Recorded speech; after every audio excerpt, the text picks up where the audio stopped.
Les saluda el Padre Jorge Yamil aquí en su programa Palabras con Sabiduría, donde tienes la oportunidad de conocer a ese sacerdote religioso, ese hermano que realiza una tarea extraordinaria en las comunidades y que muchas veces queda en lo oculto, pero que aquí tienes la oportunidad de conocer. Aquí nos acompaña una vez más, Padre, ya eres de la casa. Te habíamos hecho la invitación ya de antemano porque nos quedamos cortitos de tiempo y queríamos conocer a ese Padre Jorge que se esconde detrás de la misa, que más allá, un poquito más allá de la celebración de la misa, que a veces nuestros fieles conocen un poquito de nosotros, pero que aquí queremos que nos conozcan, te conozcan más. Padre Jorge, bienvenido una vez más aquí a tu casa. Gracias, Padre, y me alegra estar de nuevo por aquí. Qué bien. Recuerdo la última vez nos quedamos más o menos ahí en tu entrada al seminario. Se nos fue el programa hasta ahí justito. Y pues queríamos retomar un poco ese momento y hablar un poco ya del ministerio de tu sacerdocio. Padre, recuerdo que nos decías que habías ingresado al seminario Jesús Maestro en Arecibo, luego de interrumpir tus estudios en el Sagrado Corazón en la universidad, formándote para tu especialización en turismo. Nos estabas contando un poco las dificultades naturales de aquel inicio. No sé si nos puedas poner un poquito en contexto nuevamente y ya una vez ingresado allí, ¿qué experiencias puedes contar en el seminario Jesús Maestro? Entró en el seminario Jesús Maestro en agosto del 1989.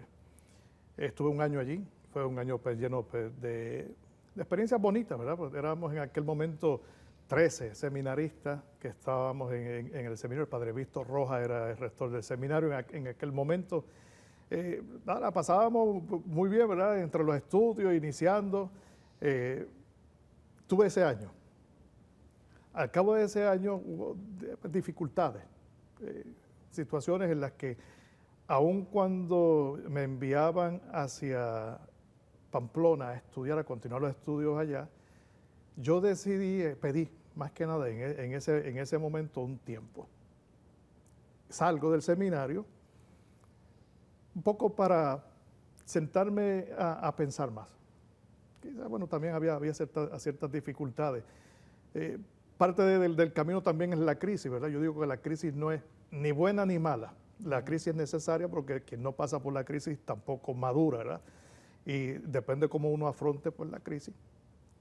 Lleva adelante, ¿verdad? Entonces, en ese caso, pedí... Era jovencito. Sí, también. Tenía 22 años en aquel momento cuando entré en el 89, creo que eran 20, bueno, no recuerdo, entiendo que eran 22 años más o menos. Salgo, me dan permiso para salir, ¿verdad? Con la puerta abierta para otro momento. Regreso a casa con mi familia, ¿verdad? Vuelvo a la Universidad del Sagrado Corazón, termino allí también el bachillerato. Ese año en que terminé el bachillerato en el Sagrado Corazón, continuó dentro de la parroquia trabajando, volví a hacer lo mismo. Bonito, intentaba cantar, porque yo siempre he intentado cantar, ¿verdad? de monitor. Trabajé pues, en la catequesis y a la misma vez dentro del Sagrado Corazón vuelvo a dar catequesis en la pastoral juvenil. Qué bien. Allí pues me dediqué a eso, terminé ese tiempo, ¿verdad? Me preguntaba todavía, sí, la inclinación hacia la vocación sacerdotal está allí.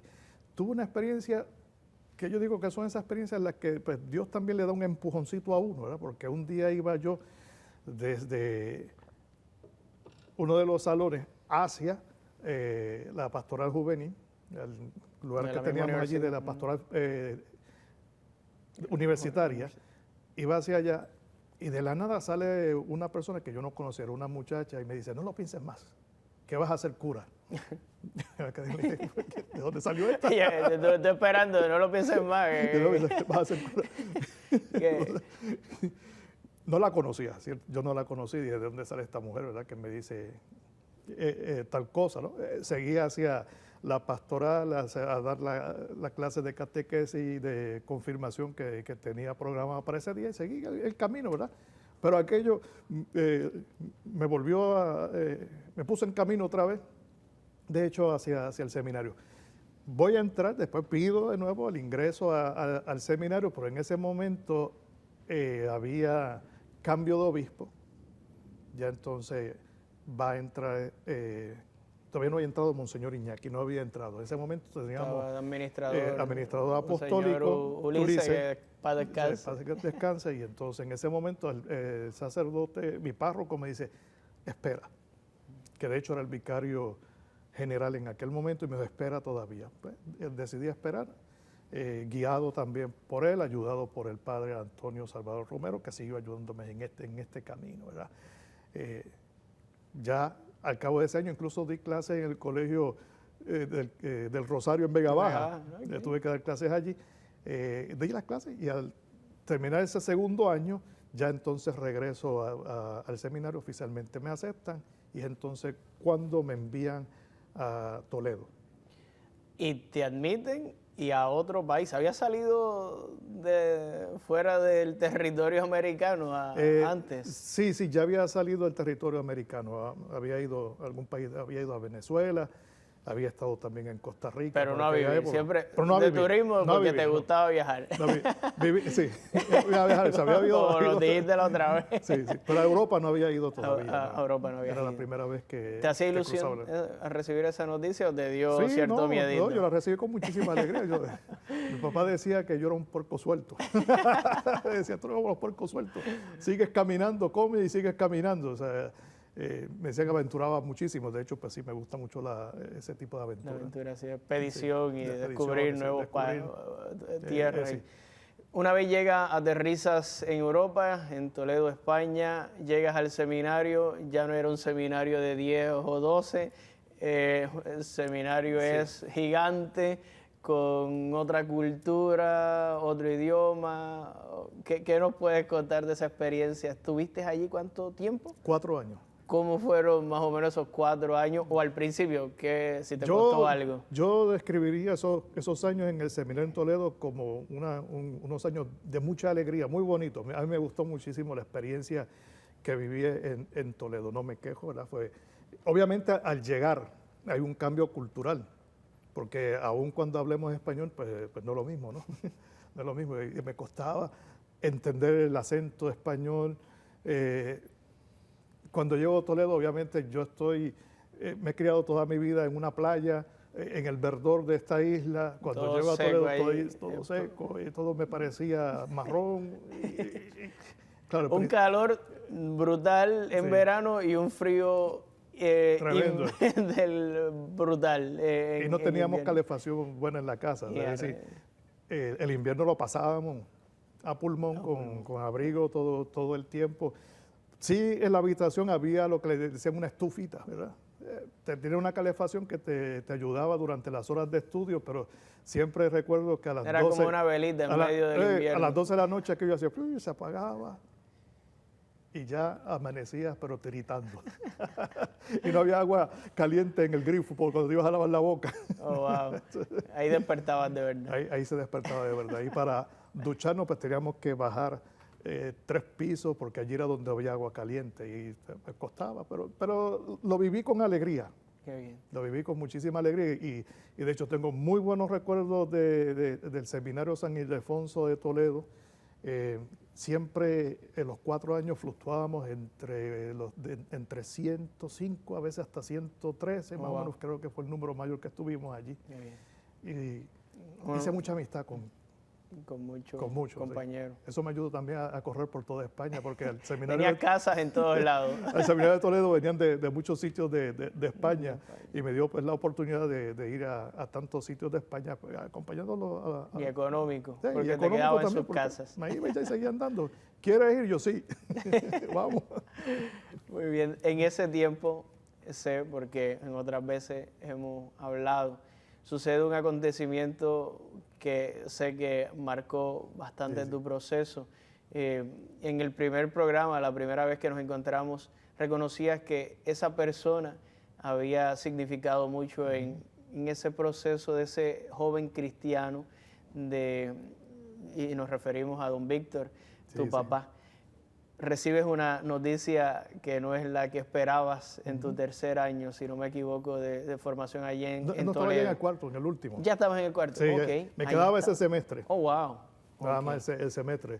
¿Qué sucedió ya me ahí? encontraba en el último semestre de estudios para regresar ya definitivamente a tener pues, el bachillerato en teología, y entonces pues recibo un 25 de enero, que es la fiesta de la conversión de San Pablo, que siempre para mí San Pablo ha sido una figura bíblica que me ha llamado poderosamente la atención, ¿verdad? Y ese día pues falleció mi papá. Me dan la ¿Estaba noticia, ¿verdad? enfermo? ¿Estabas esperando? No, que fue no, algo repentino. de hecho, la última conversación que tuve con él fue una semana antes, Sí, en ese tiempo no había celular, ahora no hay ¿verdad? celular Era llamando y no había a cobro FaceTime. revertido, ¿verdad? Y entonces esa última vez que hablé con él, sí, me decía, hablábamos, ¿no? Y me dice, ¿qué hiciste? No sé, fui a tal sitio. Habíamos llegado de las vacaciones de Navidad, ¿verdad? Navidad. Y hablé con él esa vez, porque antes había llamado al regreso de las vacaciones, pero no pude hablar con él. Y le conté, ¿verdad? Y me volvió a decir la expresión aquella, siempre como los puercos sueltos, tú lo único que haces, pero qué bueno, me alegro. Y esa fue la última conversación que tuve con él. Y ya luego entonces, pues el 25 de la mañana recibo la noticia, porque resulta que él había ido al aeropuerto a llevar a un sacerdote colombiano que había ido a la parroquia a cubrir, y al regreso rebasó la luz roja y entonces pues se lo llevó, ¿verdad? Tuvo un choque, ¿verdad? Él no muere en el choque, está herido, lo llevan, y entonces cuando lo van en una operación es entonces donde al ponerle la anestesia pues le dio un paro cardíaco. Wow. O sea, entonces ahí ya falleció. Y ahí descubren pues también pues que tenía el problema de corazón, que de hecho antes de eso mamá sospechaba que había algo y iban a hacer ese examen, pero bueno, obviamente aconteció la muerte. Cierto, fue un golpe bien grande, ¿verdad? ¿Qué pasó por tu mente, tu vocación? ¿Qué pasaba por la mente de ese Jorge ya a las puertas de ser ministro de la iglesia? A la distancia no habían estos recursos como hoy, que hay muchas opciones de boletos, de viaje y demás. ¿Qué impotencia? ¿Pudiste viajar ahí? Sí, fue un momento obviamente muy doloroso, ¿verdad? Fue muy doloroso. Uno aprende mucho también pues, de esa parte pues, del dolor. Pero en ese momento, ante aquel dolor, pues yo solo me puse en las manos del Señor, ¿verdad? Esa fue también una experiencia pues, muy intensa, ¿no? De confiar también ese dolor a Dios, ¿verdad? Y aprender a dejarlo pues ahí, ¿verdad? Y ofrecerlo. Después el rector me dice, no puedes viajar. Yo, ¿por qué no puedo viajar? Llevo toda la noche buscando un boleto para que regreses y no encuentro, no hay nada.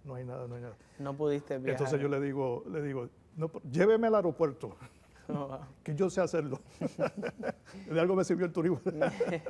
Lléveme al aeropuerto, yo le decía. Pero es que no hay, me decía. Él me decía, que no hay, vamos a ir a perder el tiempo. Hágame el favor, por favor, lléveme al aeropuerto. Yo le decía, lléveme al aeropuerto, que yo voy. Y me llevó al aeropuerto, me acuerdo que también padre Elvin Grisarri, pues, y que estudiaba también conmigo en aquel tiempo, me acompañó en ese trayecto, ahora me fue acompañando, ¿no? en todo ese momento. Y nada, llegué al aeropuerto y lo primero que vi fue una línea aérea americana y dije, necesito que me pongas en San Juan de Puerto Rico hoy mismo. ¿Tiene vuelo? Y dice, sí. Entonces, me dice, ¿cómo? Acompañar. Claro, porque en aquel momento la opción que él buscaba era un vuelo directo, ¿verdad? Yo le dije, no, póngame en algún punto del este de los Estados Unidos y yo llego a San Juan. En aquel tiempo había más frecuencia también. Estamos hablando del año 96. Había muchas más frecuencias pues, de vuelo, entonces pude viajar. Gracias a Dios. Llega por fin. La familia. Llegaste, tuviste ese luto con ellos. Regresas, terminas tus estudios, te dan fecha de ordenación pero ese padre que te había acompañado no está, así que habrá unos sentimientos ahí. Sí, de hecho, momento. él una de las cosas que me dice, antes de la operación lo unge el padre Tito, ¿verdad? Tito Vázquez lo unge y él me dice, él le dijo en aquel momento, lo más que me duele es que no voy a ver a mi hijo sacerdote. Oh, wow. Eso fue lo que le dijo. Él dice, pero Víctor, ¿cómo dices eso? Si vas a salir bien de esta operación, y obviamente pues muere, ¿verdad? En la operación, que era una operación sencilla, era para ponerle un tornillo en la rodilla. Pero obviamente, sí, cuando llega a la ordenación diaconal, que llega casi un año a la muerte, porque fue el 21 de diciembre del 96, el 21 de diciembre del 96, cuando papi había muerto el 25 de enero. Que fue el santuario Señor de los Milagros, que yo estuve allí hace unos años de párroco, estaba viendo por ahí la historia y tus fotos, y me recordó que allí estuve, allí fue mi primera asignación de párroco, estuve allí, y qué bien, padre Elvin justamente y padre Ramón Olivencia, ustedes tres se ordenaron diáconos, y luego se ordenarían, ¿a qué tiempo luego sacerdote? Ya, a los 6 meses nos ordenamos sacerdote. Los mismos bueno, no llegamos a los 6 meses, ¿verdad? Pero ahí en ese proceso. Tu primera asignación ahí ya de curita joven, ¿dónde fue? La primera asignación oficial fue justamente en la parroquia del Carmen de Atillo, que la conocerás, ¿verdad? Mi parroquia natural. Sí, allí fue que te conocí, ahí fue que jovencito, más flaco y sin las entradas. Sin las entradas, ¿verdad? Sí. Qué bien. ¿Allí estuviste cuánto tiempo? Allí estuve un año. Un añito.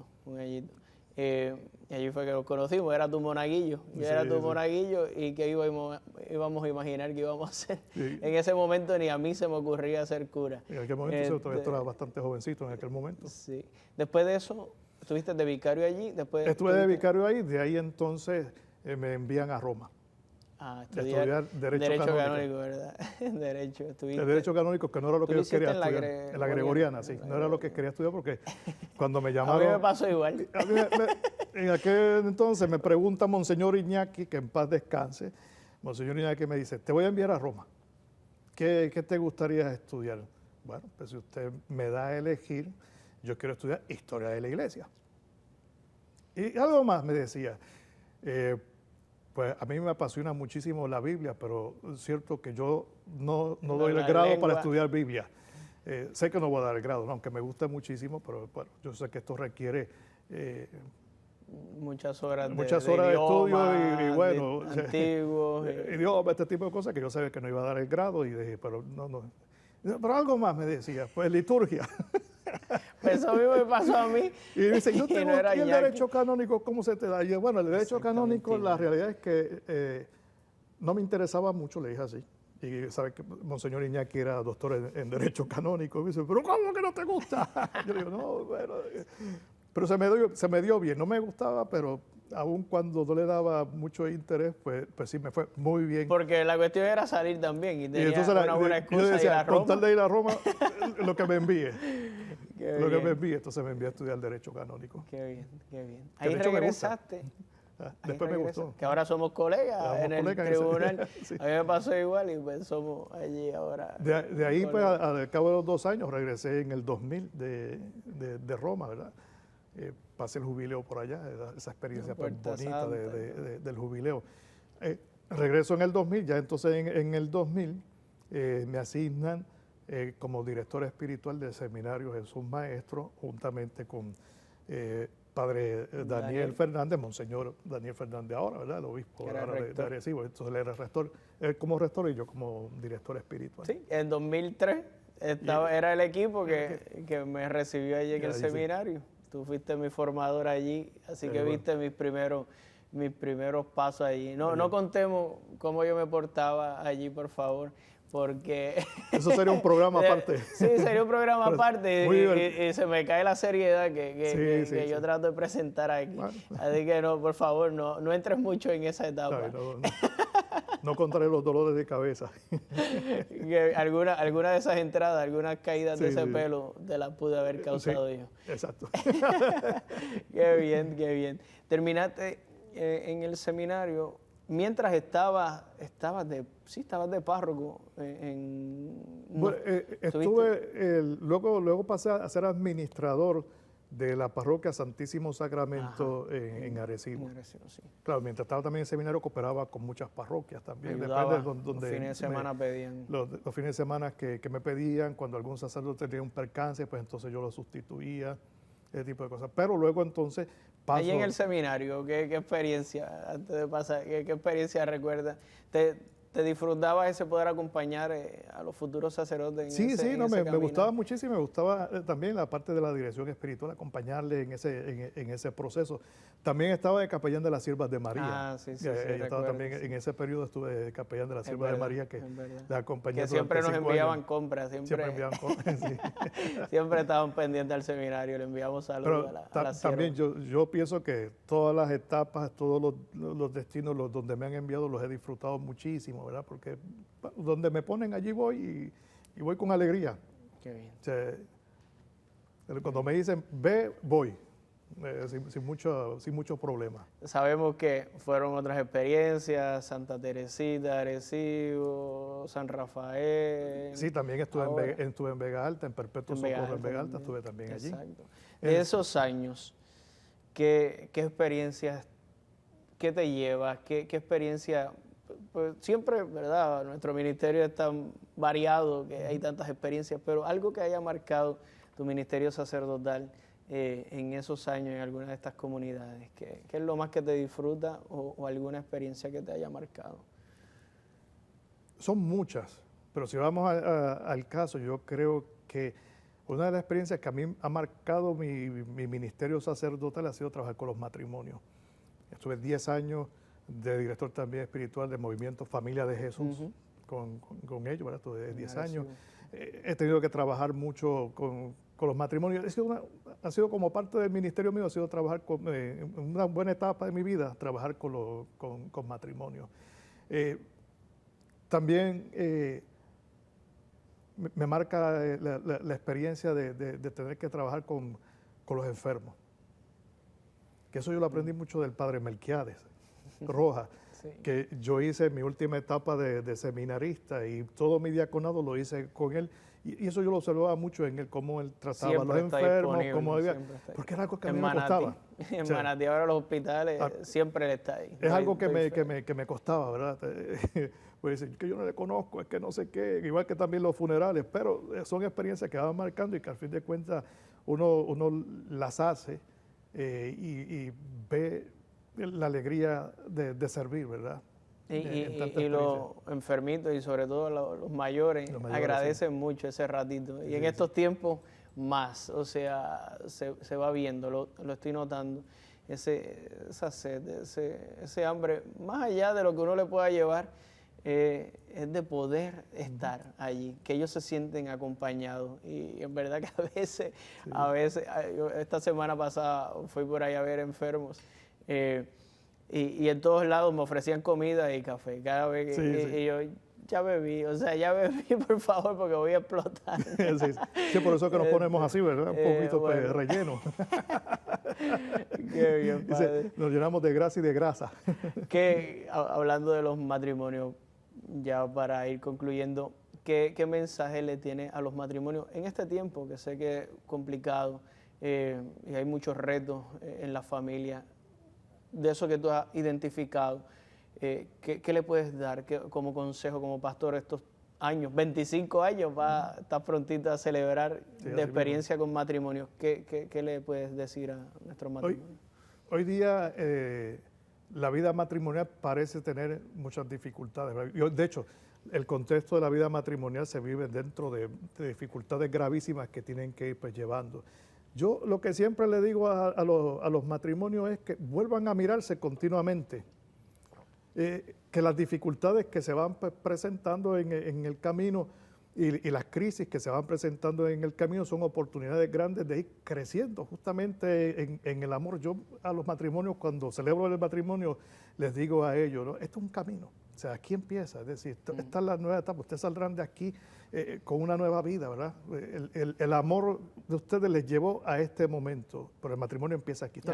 Esta no es la meta, la meta no es el sacramento, el día que celebran el sacramento, sino hacer que ese sacramento día a día vaya creciendo continuamente. Y yo una de las cosas que le digo a los matrimonios es que no tengan miedo a amarse y amarse con, como lo decía San Pablo este fin de semana, le decía a los maridos, o sea, entregándose por como completo, Cristo ama a su iglesia. es cuidar de la otra persona, es amar a la otra persona, amar su propia carne, ¿verdad? En este camino. Y que no tengan miedo, que no tengan miedo a las dificultades. Yo le digo, no tengan miedo a tener hijos, no tengan miedo a seguir adelante, a comprometerse, pues porque donde hay amor, da y sobra. Dice, no va a faltar, porque el amor lo va cubriendo absolutamente todo. Y pienso que sí, es un reto, pero que no tengan miedo a las dificultades. En la providencia del Señor.